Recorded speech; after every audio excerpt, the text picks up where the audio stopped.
దేవుడు అంటాడు రా నా దగ్గర రా. ఆయన సన్నిధిలో ఏముందంట? నిత్య సుఖం ఉందంట. ఆయన కుడి హస్తంలో నిత్య సుఖం ఉందంట. ఆయన సన్నిధిలో సమాధానం ఉందంట. దేవుని దగ్గర నువ్వు ఉంటే మాత్రమే నీ మనసు బాగు చేయబడుతుంది. కొన్నిసార్లు నా కూతురు ఎవడో ఏదో చేశాడని, ఎవరో ఏదో తీసుకున్నారని, తండ్రి ఏదో పగిలిపోయిందని, తండ్రి ఏదో పోయిందని నా దగ్గరకు వస్తుంది. ఇప్పుడు చూడు ఏం చేస్తుంది, పక్కన తిరిగి హాయ్ అంటుంది.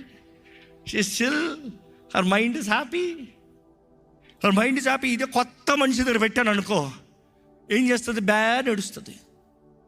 కానీ దేవుడు కూడా అదే కోరుతాడు. నువ్వు ఆయన దగ్గరికి వస్తే దేవుడు అంటాడు, నీకు నా దగ్గర సుఖం ఉంది, నీకు నా దగ్గర ఆనందం ఉంది, నువ్వు నా దగ్గర ఉండు.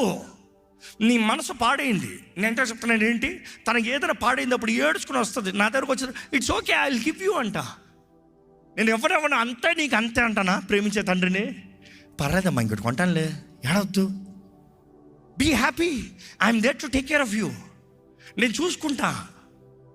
అదే అంటున్నాను, విరిగిన వారికి మనస్సు బాగుపడాలంటే నువ్వు దేవుని దగ్గర రా, ఆయన సన్నిధిలోకి రా.